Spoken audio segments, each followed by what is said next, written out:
Bismillahirrahmanirrahim. Alhamdulillah nahmaduhu wa nasta'inuhu wa nastaghfiruh wa na'udzu billahi min shururi anfusina wa min sayyiati a'malina.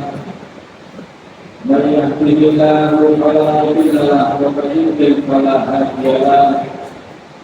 Asyhadu an la ilaha illallah wa asyhadu anna Muhammadan abduhu wa rasuluh. Allahumma salli wa sallim ala Muhammadin wa ala alihi wa ashabihi ajma'in, amma ba'du. Yang kami hormati segenap takmir masjid, segenap panitia kajian pengajian rutin, serta hadirin sekalian, bapak-bapak, ibu-ibu yang berbahagia, dirahmati, dijaga, semoga diistiqomahkan oleh Allah Subhanahu wa Ta'ala.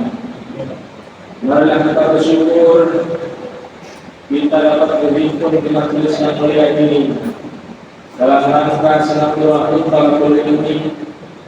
Mudah-mudahan berkenan Allah tambahkan atas kita ilmu, hikmah, hidayah, barokah kehidupan, barokah umur, barokah rezeki, dan semoga dicatat oleh Allah amal kita sebagai amalnya orang yang berjihad. Man kharaja fi talabil ilmi, barang siapa yang telah keluar dari rumahnya untuk menuntut ilmu, siapa yang keluar dari rumahnya menuntut ilmu, man kharaja fi talabil ilmi kana lahu fi sabilillahi hatta yarji', maka mereka dicatat oleh Allah pahalanya sama dengan orang yang berjuang berjihad hatta yarji', sampai mereka kembali. Karena itu berangkat panjenengan melangkah ke masjid ini dicatat oleh Allah sebagai langkahnya orang yang berjihad. Lenggah panjenengan wonten majelis ini dicatat oleh Allah sebagai duduknya orang berjihad.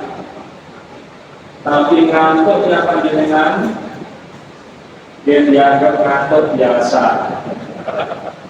betul ngantuk lewat jihad. Jadi awalnya atau adem-adem ini rawan ngantuk. Kalau itu sedang ini begitu, dan berhenti ngantuk. Salawat salam tersampaikan atas panutan ibulah kita Nabi Rasulullah Muhammad sallallahu alaihi wasallam. Biqaulina Allahumma shalli ala Muhammad. Semoga dengan selalu berselawat cinta kita kepada beliau bertambah, semangat kita mengikuti ajarannya, mendakwahkan agamanya juga bertambah. Dengan itu kita berharap semoga diampuni nanti sebagai umatnya, nantinya ashabul yamin, barisan kanan, diberi syafaat, diberi minuman telaga kau, dan tentu wasiqal ladzina taqaw rabbahum ilal jannati zumara. Kita berharap satu rombongan bersama Rasulullah menuju surga Allah Subhanahu wa Ta'ala. Bapak Ibu yang dirahmati oleh Allah, kesempatan kali ini kita bergeser dari jebakan langit menuju tema rumus langit sub. Babnya adalah angka-angka pilihan dalam hadis. Angka pilihan, angka-angka utama dalam hadis. Mari kita tapaki bersama-sama. Tentu utamanya pertama adalah angka 1. Dalam hadis yang dipilih, angka 1 memuat. Hadis diriwayatkan oleh Imam Ibnu Majah. An Abil Abbas Sahlin bin Sa'di, dari Abdul Abbas Sahl bin Sa'ad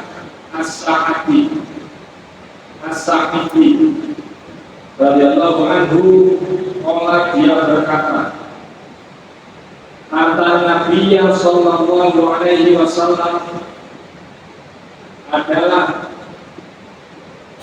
ada seseorang datang kepada Nabi sallallahu alaihi wasallam. Disebut di sini rajulun. Kalau disebut rajulun berarti orang yang ada di sekitar tempat itu tidak kenal. Isimnya isim nakiro. Karena kalau satu lingkungan dan kenal, namanya akan disebut. Tapi karena tidak kenal, itu artinya jamaah datang dari jauh. Ini menunjukkan semangat ulama, sahabat-sahabat zaman terdahulu ini punya ngaji atau diberangkati lintas desa, lintas kecamatan diberangkati. Sebab ini kalau hanya satu desa mesti kenal, tidak disebut rajulun, pasti disebut namanya. Kalau disebut rajulun itu para sahabat tidak ada yang kenal, termasuk Rasulullah. Berarti mungkin ini orang uang pengajian di Sidoarjo, uangnya tekan Jombang, kayak ini. Tapi betul nggak beri asli berangkat di Jombang, terus mantu tahlil itu balik ke Jombang mereka. Berkatalah sahabat ini, laki-laki tersebut makola, dia berkata, apa perkataannya? Ya Rasulullah, wahai utusan Allah, dullani ala amalin, panjenengan paringi kula niki satu amalan. Tegese takon amalan ini boten wong saniki tok. Kalau ada orang sukses bertanya amalan nopo, itu kepiye? Nyunah niku sama kali ngono. Cuman ngomong kayak sampean ini gak biasa, takut amalannya apa itu bukan biasa. Padahal di para sahabat dunia ini pertanyaannya ngoten, amalannya nopo? Amalan satu saja, satu amalan. Tidak ana amil tuhu, kalau itu saya amalkan amalan tersebut, kata rajulun atau laki-laki tersebut, ahabbani Allahu wa ahabbani nas. Ahabbani Allahu wa ahabbani nas. Ini pengertian. Lalu pertanyaan akhirnya gelani. Nyuwun amalan nes tunggal, tapi fadilah keutamaannya dua, yaitu dicintai oleh Allah dan dicintai manusia. Padahal amalan dicintai Allah saja itu dunia akeh. Tapi wong iki pada sering kesel. Ya apa gak amal akeh-akeh setunggal tok, tapi Allah seneng, menungso seneng. Nyeneng menungso niku asline ya amalane akeh. Cuman tiyang iki peliring kesel. Ada ini sing takon pinter, tapi sing jawab dia pinter. Karena apa? Rasulullah itu apa yang beliau sampaikan adalah wahyu. Wa yang tipu anil hawa illa wahyu yuha. Apa yang disampaikan oleh Rasulullah itu juga. Apa jawabannya Rasulullah? Jadi ini Pak panjenengan kok misalnya, wah angel ngamal nih, betul-betul apa? Atas wacana mawon. Diamalaken nek kira-kira pas kumat api. Dia niku lah kadang kumat-kumatan ya. Pas kumat eleke nggih. Metu eleke. Nek pas kumat api nggih, metu api. Dan ini jagani baik sampai pas rumah api ini sampai langgar. Apa kata Rasulullah? Faqala Rasulullah sallallahu alaihi wasallam. Ajeng Rasulullah sallallahu alaihi wasallam dawuh. Napa saja Rasulullah? Izhab fid dunya. Zuhudlah kamu terhadap dunia. Yuhib bukallahu, maka Allah akan mencintaimu. Wazhab fima fi aidin nas, dan zuhudlah kamu terhadap apa yang ada di tangan manusia. Yuhib nas, maka manusia akan mencintaimu. Hadis hasan riwayat Ibnu Majah. Halo, kasih balik. Amalannya langsung enggak disuwun zuhud. Lantas kemudian zuhud itu apa? Yang lari kuliah itu disuwun mendefinisikan zuhud. Zuhud menurut tokoh ini, tokoh ini, tokoh ini. Tapi tidak etis kalau kita mengartikan zuhud menurut para tokoh lalu mengabaikan dalil. Kenapa? Karena dalil mendefinisikan zuhud itu sudah jelas. Jadi belum perlu mendefinisikan zuhud menurut Imam Ibnu Athaillah, menurut Imam Al-Ghazali. Kenapa? Rasulullah sudah jawab. Teman-teman sampai. Apa kata Rasulullah? Az-zahadatu, hadis riwayat Imam Tirmidzi. Az-zahadatu sing diarani zuhud di dunia, terhadap dunia, yang membuat kita dicintai oleh Allah Ta'ala, zuhud terhadap dunia. Az-zahadatu di dunia, yang dimaksud zuhud terhadap dunia, laisat bitahrimil halali, bukanlah mengharamkan yang halal. Maksudnya kayak berpakaian bagus itu boleh, berpakaian bagus itu halal. Bahkan sahabat pernah disandangi Rasulullah ketika pakaiannya lusuh, ledak, lunsat, sampai sarung ngepir-ngepir dan mereka rajin-rajin. Muatan itu Rasulullah sandangi, apakah kamu tidak dititipi oleh Allah rezeki? Orang itu menjawab, saya ini kaya Rasulullah, punya uang saya ini. Apa kata Rasulullah? Kalau kamu punya uang, tunjukkan rasa syukurmu dengan berpakaian yang layak. Jadi keliru nek diarani zuhud itu berpakaian yang benar halal, terus dia tidak mau berpakaian yang bagus. Alasannya pengen sederhana. Dan itu dialami oleh orang-orang yang menggunakan kain terbuat dari bulunya domba, namanya suf. Orang-orang yang memakai namanya sufi. Kata dia sufi itu berasal dari kata suf. Suf itu adalah pakaian yang terbuat dari bulunya domba. Baik, sabda Rasulullah, laisat bitahrimil halali wala idha'atil mali, dan bukanlah orang yang menjauhi atau menyia-nyiakan harta.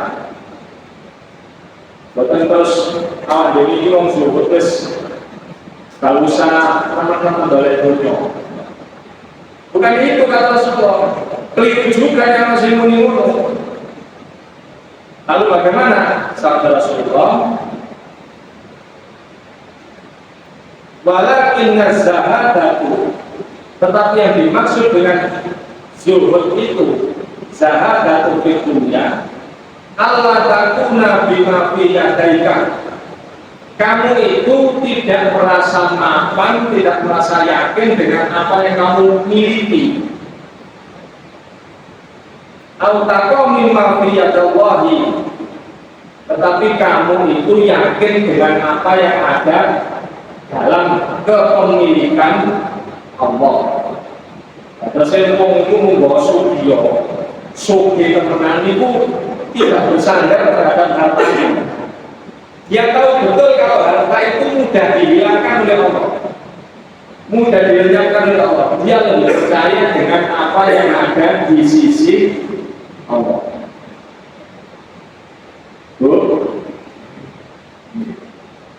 Jadi panjenengan kita paham bahwa adanya gerakan meninggalkan dunia, maksudnya meninggalkan dunia itu tidak mau berkecimpung dalam mencari nafkah, tidak mau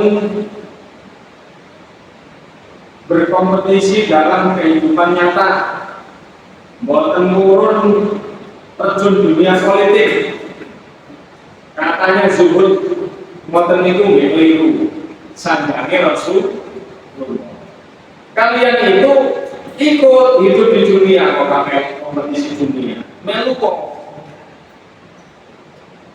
Termasuk banyak orang sufi yang katanya tidak mau kaya. Ini gitu, ulama-ulama besar itu kaya. Rasulullah besok mungkin begini enten sing sugih kaya Rasulullah kita cek mawon.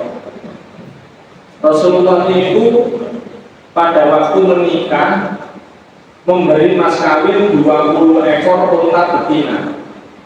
Satu ekor harganya kisaran 50 juta. Berarti mas kawin Rasulullah itu 1 miliar. Nah, saat ini jamaah Al-Ihsan ini waktu nikah mas kawin 1 miliar itu ditiangin. Dugi apa banget tiangin? Rasulullah itu soge. Bahkan ini pandangan perlu perso Bapak Ibu. Rasulullah menjadi saudagar, menjadi orang kaya itu lama Pak. 27 tahun Rasulullah itu menjadi saudagar, ahli berniaga. Menjadi Rasul itu 23 tahun, lebih lama jadi saudagarnya daripada jadi Rasul. Jadi Rasul itu 10 tahun di Mekah, 13 tahun di Madinah. Tapi Rasulullah terhitung berbisnis sejak umur sebelum 40 tahun itu dikurangi 27, berarti umur kilo 40 kurangi 27. Berarti kalau 13 menuju 14 masuk sudah berbisnis. Orang itu makanya Rasulullah itu kaya. Dan Rasulullah itu mendapat hak pada waktu sudah jadi Rasul, mendapat hak 1/5 dari wanimah. Wanimah itu satu orang saja pernah mendapat 50 ekor unta. Dan itu yang itu perang berapa? Rasulullah itu boleh mengambil 1/5. Tetapi Rasulullah itu kepeduliannya lebih cepat daripada pendapatannya. Jadi kategorinya adalah umat terpuruk itu jauh lebih cepat. Makanya Rasulullah kemarin pas Ramadan itu disebut kalau sedekah seperti angin. Kenapa angin itu? Was-was.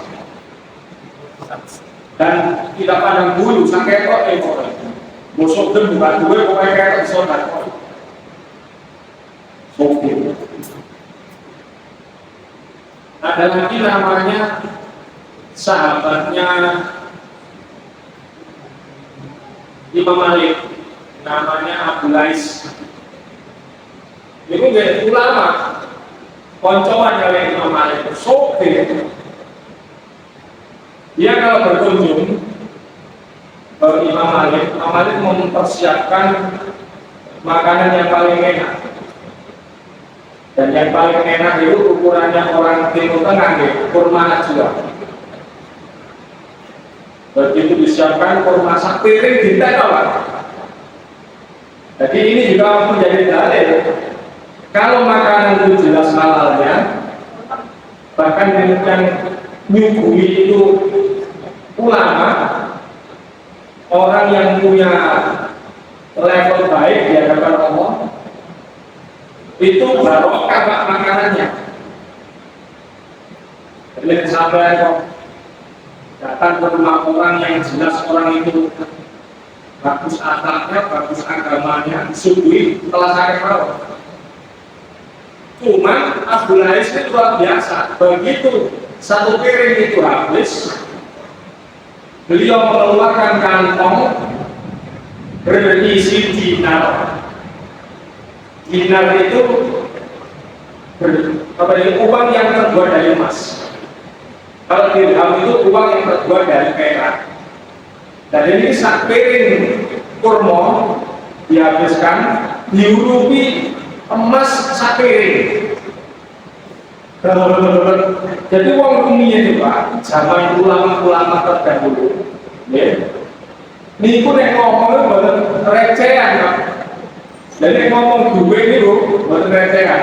Butuh kilo, sak timbo, sak panci, ngoten. Saking apa? Saking sogi. Jadi bukan ngomong recehan. Berapa tuh barang kalah, kamu tuh barang sampai ini Pak. Boleh dicomong ke kue itu boleh. Tapi Abdul Aziz luar biasa. Kaya. Betul. Para ulama terdahulu, sahabat-sahabat terdahulu itu kan Abdurrahman bin Auf, wakil salah, dan dia itu fokus. Makanya menurut saya untuk orang, karena kita ini kuat, tak mengikuti prosedur Rasulullah. Rasulullah itu lagi ini, sobat bisa tahu, kuat, halo. Nah, uang itu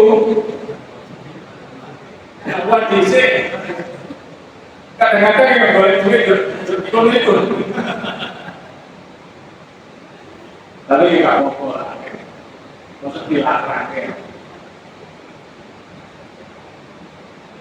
Ketika sudah kaya, memang gampang, nggak boleh sesuatu itu. Apalagi hari ini, ya, rame-rame pemimpin. Urutan ini pun ketok. Siapa yang menguasai ekonomi, dia bisa menguasai media. Siapa yang menguasai media, dia bisa menguasai opini. Siapa yang menguasai opini, dia bisa menguasai pikiran pemilih. Siapa yang menguasai pikiran pemilih, dia menguasai isi TPS, termasuk menguasai TPS-nya. Siapa yang menguasai TPS, dia menguasai pemerintahan. Jadi menurut urutan ini, si menang sopo itu salah roh. Halo? Makanya sampai dia perjolok nanti, salah ya itu bingung. Datanya menunjukkan umat Islam ini jumlahnya 87%. Si akeh jumlah sampai dalam hal ini alhamdulillah orang sebelah jumlahnya 13%. Sayangnya ekonomi itu kan dipilah menjadi 4. Pertama, berputar di konglomerasi atau pemilik uang banyak. Konglomerasi itu berputar di mereka ini jumlahnya 58%. BUMN itu memegang uang sekitar 26%. Berarti tidak 58 tambah 26 84. Bukan BUMN-nya 24. Berarti kalau itu berapa? 82. Nah, sektor formal 10%. non formal 8%. 1000 sayangnya ya, konglomerasi yang punya 58% tadi berikut BUMN itu tidak terlalu gandengan dengan yang 87%. Jadi total 82% itu lebih cenderung ke 13%. 13% itu yang sebelah. Lah kita yang jumlahnya 87% itu rebutan yang 18. Hati-hati, itu bisa jadi karena doktrin ekonomi kita kurang kuat. Gara-gara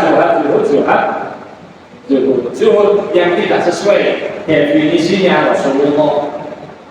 Rasulullah mengatakan zuhud itu bukan mengharamkan yang halal. Harta itu halal, miliki yang banyak, gak apa-apa. Kalau murid-murid sampai ini, tetapi kata Rasulullah, jangan kalian terus meyakini keamanan, kebahagiaan itu yang ada di tanganmu, tapi tetap yang ada di sisi keutamaannya dari itu. Adapun selanjutnya Rasulullah mengatakan wasdaq lima fi aidinas yuhibbakan nas. Kamu hendaknya zuhud atas apa yang digenggam oleh manusia. Nampaknya ini digenggam oleh manusia kan juga harta. Jadi kiranya panjenengan itu bisa ngalah terhadap apa yang diperebutkan manusia, maka manusia akan mencintai panjenengan. Tapi ini beda. Makanya kalau di awal kan sadar berkomunikasi abad, dia mampu menggolek pas kuman air, pas kuman api gitu. Kalau paling contoh, zuhud apa yang dari tangan manusia itu kayak ini bapak kan begini, guru ya, benar apa ya? Benar ini punya guru. Guru itu ada tunjangan sertifikasi. Syaratnya dia mengajar 24 jam. Kebetulan dalam satu sekolah ada 2 guru al-Islam, 1 guru mendapat 16 jam. Jadi guru kalian ini 16 jam kan. Kemudian peraturannya kalau ingin sertifikasi perlu 24. Solusi pertama, salah satu guru harus mengalah memberi 8 jam untuk temannya. Resikonya dia nggak dapat, yang dapat temannya. Kalau dapat tidak dapat itu angkanya 100-200 mungkin tapi ini angkanya 3.200.000 ya. Kadang-kadang guru ini bayaran neso-neso 600-800 guru swasta. Terus tunjangan sertifikasi 3.200.000. Menarik apa boleh? Gajian asli ini 800, sertifikasi 3.200.000. Nah, panjenengan terus sakit ngalah muni pun ngeten mawon Pak. Kula niki kali jenengan kula kalawur. Jadi nek nurut hitungane wong imami itu sing luwih tuwa dhisik. Kebetulan kula sik telung 3 dosa jenengan pun sekawan dosa. Monggo jenengan rumiyin jam 10 sampai 10.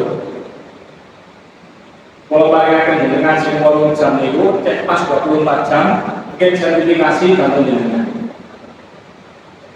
Nek sampai sakit ngoten nggih niku sing orang-orang itu bakalan mencintai sampean. Cuman sampean kelangan 3.200.000 per bulan. Ayo, kira-kira yang apa lagi? Orang sing muni iki bapak wong gak seneng gak patek ngono bareng Pak. Sing penting oleh duit 3 juta. Makane iki wong sing teko takon Rasulullah iki golek perkara temenan Pak. Ya pertanyaannya aneh-aneh ya. Tapi lek panjenengan saged Pak, diironi lho Pak kali Islam. Oke, tahap pertama misalnya sampai ini, wah berat ini, aku tak kayak noy berat. 16 aku dicukup walu, beratnya aku karena terus ini ya, kompetisinya dalam bentuk lain. Apa itu? Minta supaya jadi wakil kepala sekolah. Kalau jadi wakil kepala sekolah, maka angkanya bisa bertambah 12.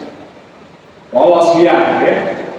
Kalau 12 ditambah 12 tambah 16 18 kalau ngomong 18 ya 16 tambah 12 berarti 28 pun lolos kan. Oh segini aja ini jalur SK wakil kepala sekolah dua-duanya maju. Begitu dua-duanya maju, kepala sekolah yang memikirkan wah ini gimana ya, maka itu kan 3 kurikulum, kesiswaan, sarana, prasarana. Nah sarana prasarana ini orang titipan yayasan karena urusannya bangun. Kurikulum ini wes anaknya mau yayasan. Yang paling mungkin ini 1 kesiswaan. Gimana ya ini? Kesiswaan ini 12. 1 jadi wakil kesiswaan itu 12. Dipecah wong loro ya tetap gak iso. 6 sing tetap kurang. Terus sampai eling. Jadi waktu sing awal-awal itu gak ada dadi wakil sampean kekno wis beres. Tapi sampean durung kuman api ya. Munggah saking kanan terus baru pas itu kuman api sampean kekno. Allah itu langsung menghitung Pak versi langit set bayaran wong iki yo 3.200.000. Oke sing ngalah iki yo tak kei 3.200.000 tapi tak kena setelah 8 tahun. Bisa begitu. Halo. Cuma sing iki yo jalur langit itu apa berat. Apa sing ngomongi tau nglakoni? Oh pun ate. Alhamdulillah pun ate. Tapi ini perlu diceritakan apa buatan? Oh nggak kokong pahalai. Bismillah ya, sekali pembelajaran ya. Tahun 2012, undangan sertifikasi dari Kemenang. Pas turun, pas di tempat saya itu ada anak panti asuhan yang lulus perkaderan di UNN, pulang kampung di MI ada SMP Pak, di kecamatan Gegek itu ada MI ada SMP. Di MI sudah ada 30, dia nggak mungkin bisa masuk. Di SMP ada saya 24 jam kayak buloto. Maka pilihannya kalau itu saya pakai untuk sertifikasi berarti dia nggak bisa masuk. Kalau dia masuk berarti pulau minggir. Alhamdulillah waktu niku pas api kumat. Pas api kumat. Ngomong kali bojo, telungane aku ngene-ngene dia zaman sekolah itu sok dodolan kerupuk, dodolan madu. Nek hari ini saya tas lulus iki terus duwe pengalaman ngono. Wis tak kaya iku ayo menurut sampeyan iki. Wis sembarang terserah sampeyan. Sampai sing lakoni. Dan memang si anak ini punya 3 adik dan 1 ibu yang sakit. Kalau pikir harus jadi dulu berat. Kalau paling dia yang masuk, pulau mundur. Dia agak denger Pak. Ini mana canda? Sakit. Konco-konco, sing mulai sertifikasi ini mulai kayak makmur Pak. Setahun 2 tahun itu mulai ganti sepeda. Asalnya itu sepeda ketolong balik di tornado warna hijau bisa tubuh Jupiter. Kalau saya panjang, Astrea Grand lah kan, Astrea Grand 91 sing lampunya tonton nih, sepanjang suara semua, kula saben-saben, napa ngelirik sekolahan kan kula pun belum ngajar, ngelirik sekolahan, sajane itu yang sertifikasi, betul kan? Masya Allah, gitu ya. Suwe, alhamdulillah. Di total temenan kali Gusti Allah. Kalau wasno kanca-kanca sing ngarep sertifikasi. Dikai apa oleh Allah setelah berapa tahun? Jadi waktu 2020 itu dikai apa? Ternyata sing kanca jurusan matematika, jurusan itu yang lolos sertifikasi. Ternyata Gusti Allah itu dia bisa nabung, bisa beli cherry tahun 2000. Pinter ceritanya cherry tahun 2000. 40 itu betul nyanda. Pinter berarti. 30-an. Lah nek penter 99. Ada semacamnya. Mergane kula niku kanca-kanca sing nabung oleh sertifikasi itu kan nabung akhirnya. Setelah 8 tahun dia bisa beli cherry warna merah tahun 2000. Kula dikirimi uang gratis penter 99. Itu regane larang putih. Gratis larang jalur langit timbangannya melok. Sertifikasi, Masya Allah. Tapi ini ku waktu nikah loh ya, sak bener liwat dekangnya sajane aku ya sertifikasi. Wah, terus balik liwat gitu, Masya Allah. Gimana teman? Ditambahin sih kemarin itu di tahun 2023 ini di umroh wong gratis. Mek sakit jawab pertanyaan ngeten toh. Ustaz Khairi sampun apa? Hostel. Nggih, Ustaz. Ustaz Khairi sampun hostel. Mek bondo jawab ya atau tidak, ngoten toh. Kalau sudah atau belum? Jawab ngoten toh. Pertama kalau jawab belum Pak. Wah, kalau gitu segera hostel Pak. Memangnya ada apa? Kalau pikir kalau ini mau disuruh ceramah ke kantor yang harus hostel. Karena dia kerja di kantor itu, level itu. Terus saya ditanya lagi, mergo kantor enten hostel kalau melok. Ditanya lagi, Ustaz ini sudah hostel. Alhamdulillah sampun. Oke, foto KTP. Ini sajane jangelah aku sirek ngoten. Tibanya kula niku setelah foto KTP sekian hari berikutnya nanti ketemu saya Ustaz. Napa niku? Imigrasi. Kantor imigrasi iki. Berarti jangan lu ngawai iki. Kulo tanggal ini pancane lu ngoten pundi? Karena mawon saking lu ngoten kabar. Masya Allah. Alhamdulillah. Jadi boten melok sertifikasi dibayar ya kali Gusti Allah. Kulo nggih boten ngerti regane. Suatu saat setelah pulau umroh, apa yang terjadi? Ada orang datang, tanggungnya kan Ustaz. Jadi kan waktu umroh itu nginep di Tengkuti, pulau teng Dar El Aiman, Kalimaden, Magelang Maden. Terus saya mengatakan, wah ini berarti 40 juta lebih harganya saja. Lu nggak tahu? Masa kalau biasa menelikur nih, oh boten sakit, ini pusing sik nih jadi. Oh alhamdulillah. Nek wani ngalah, wani suruh.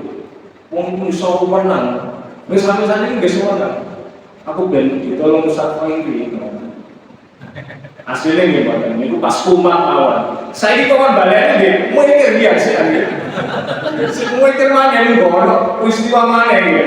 Sing kula kudu ngalah maneh. Mikir maneh. Nggih mboten napa-napa sampeyan nggih kok suatu saat enten peristiwa kudu ngalah. Kata Rasulullah kan kalau kamu zuhud dari tangan manusia kamu akan dicintai manusia. San praktek dong. Engko lah sing terjadi nopo. Engko lah ini ngendang-ngendang. Sakjane iki rezeki iku sakjane. Engko lah. Tapi nanti setelah 5-7 tahun diri-diri periodisasinya menurut takwilnya Nabi Yusuf kan kehidupan ini 7 tahunan, sementara 7 tahun. Bisa. Ini tentang zuhud. Jadi jangan panjenengan katakan nek wong zuhud itu gak melok nyalek-nyalek. Iki udah nyalek kok nek iso. Nek ono sing bermilih ya. Jadi kira-kira potongannya yang dewi gak payu itu jadi sebuah tulisan sok ya. Tergantung spesifikasi masing-masing. Seperti tadi itu Abdurrahman bin Auf itu fokus ya. Dia ahli dolek duit. Makanya ketika kemudian Rasulullah wafat, siapa yang bisa membuat rapat? Abdurrahman bin Auf. Kenapa? Karena dia dipastikan nggak akan mau dipilih. Sehingga Abdurrahman bin Auf bisa mengumpulkan rapat. Nah, para ragu yang dirahmati Allah di musim angka 1 yang pertama. Baik sekarang angka 1 yang ke ngaji kamu apa? Kali ini kan ini ada terang atau lebih? Oh. Ini angka yang kedua, angka 1 yang kedua tentang pertanyaan orang hebat juga. Bahkan ini lebih hebat dari yang tadi. Siapa yang bertanya? Nabi Musa. Nabi Musa itu kan kalimullah. Nabi yang bisa berbicara langsung dengan Allah. Pertanyaannya Nabi Musa itu begini. Qala Musa, berkatalah Nabi Musa, ya Rabbi, boleh Gusti. Alimni syai'an al-qurka wa atmuka bihi. Kula niki panjenengan ulangi 1 kalimat. Nek sing wau niku satu amalan ya. Sing niki 1 kalimat. Yang dengan kalimat itu saya bisa mengingat engkau dan berdoa kepada engkau dan membuat saya selamat. Jadi ini jalurnya 1 kalimat tapi nggak ada selamat. Nah, yang ditanya Allah yang sing jawab pokoknya ilmu ya Pak. Maka Allah berfirman, Kul ya Musa, katakan oleh Musa, la ilaha illallah. Nabi Musa ternyata rada ngeremeh. Nabi Musa jawab, itu loh ya, kenapa? Apa kata Allah? Kamu jangan meremehkan la ilaha illallah wahai Musa, karena ucapan itu jika kamu letakkan di 1 daun timbangan, kemudian kamu letakkan 7 langit dan 7 bumi beserta isinya di daun timbangan yang lain, maka la ilaha illallah itu akan menampakkan berat yang lebih. Gitu sih. Maka zikir la ilaha illallah itu ajaran Allah langsung pada Nabi Musa. Sehingga jadilah afdhalul dzikri fa'lam annahu la ilaha illallah. Memang itu sebaik-baik zikir. Misalnya zikir Ramadan. Dan kalau kalimat itu masuk meresap ke dalam hati, sebagaimana pertanyaannya Rasulullah kepada Mu'ad bin Jabal. Mu'ad bin Jabal waktu itu masih anak-anak. Dia bercerita, kuntu radifan Nabi sallallahu alaihi wasallam, bahwa aku dibonceng. Bonceng itu orang burine. Rasulullah kajeng numpak unta, burine niki Mu'ad bin Jabal. Lajeng Rasulullah sanjangan yang Mu'ad, Mu'ad, kadri apa aku ngerti ma'akullahi alal ibadi, apa haknya Allah atas hamba. Allahu wa rasuluhu a'lam. Mu'ad mengatakan Allah dan Rasulnya yang lebih tahu. Ini sudah sesuai adabnya para sahabat atas Rasulullah itu. Kalau ditanya Allah dan Rasulnya yang lebih tahu, itu maknanya para sahabat tidak mau mendahului.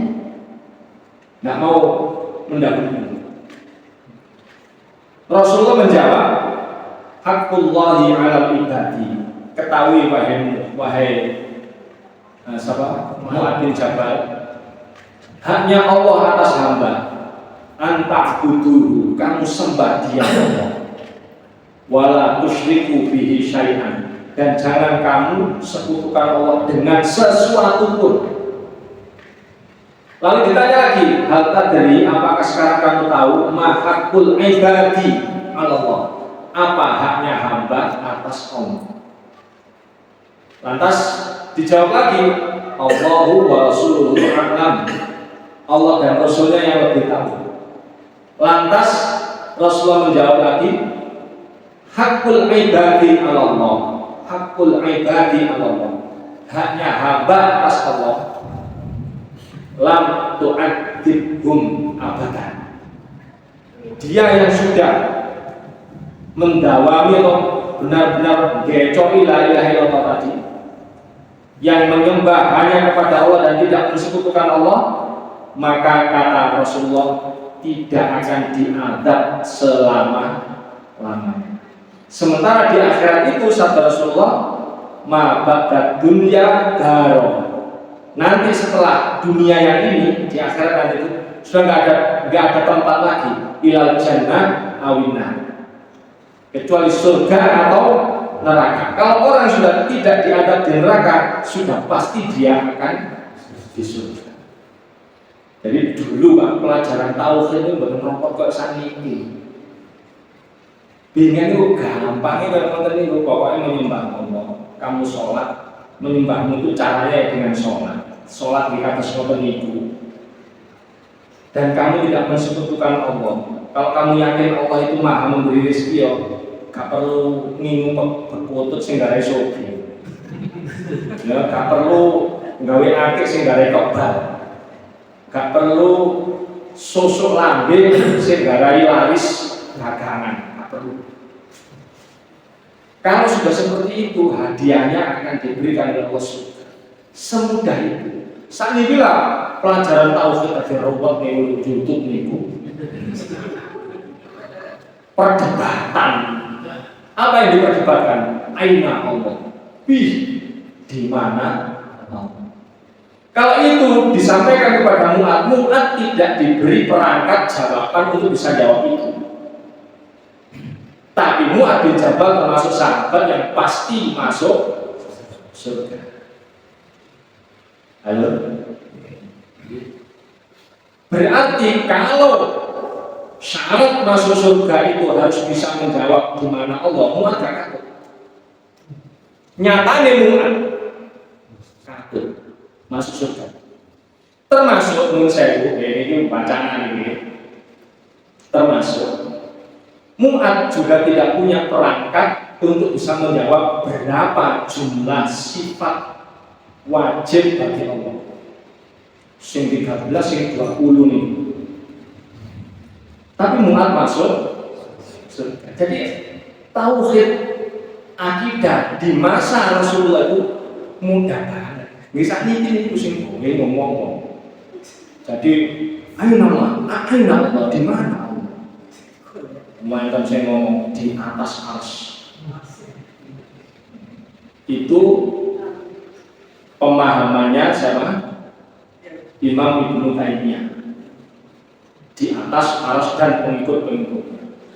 Ahlus Sunnah wal Jamaah yang memiliki pemahaman Abu Hasan al-Asy'ari atau Asy'ariyah menganggap jika Allah bertempat berarti mujassimah.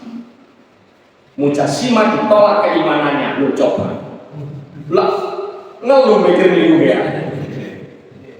Yang tidak mengakui Allah di atas arsy berarti diragukan keimanannya. Sing mujassimah. Wong tadi mikir jane yo kok sing bener iki. Muatan malu sing jawab Allah itu di mana-mana tapi bebas dari 8 penjuru mata angin. Wah, ya apa meneh. Modelnya kok jurus pencak silat ini 8 penjuru mata angin. Bu, ternyata kok munggo sampai mboten saged jawab sing ngoten-ngoten iku. Melok seperti Rasulullah bertanya kepada Mu'ad. Sudah cukup. Penting sampai sholat itu diniati menyembah Allah, terus tidak mengotori dengan kesyirikan pun beres. Munggo sampai ono pertanyaan berapa jumlah tauhid yang harus diyakini. Sama kasih jawab mboten apa-apa. Iku jadi jawab arek mana tauhid rububiyah, tauhid uluhiyah, tauhid asma wa sifat. Jadi jawab arek mana. Sampai mboten saged jawab niku, mboten apa-apa mung ate gak iso. Dan perumusan itu Abu Hasan Al-Asy'ari atau Asy'ariyah itu Abu Hasan Al-Asy'ari hidup pada tahun 260 Hijriah.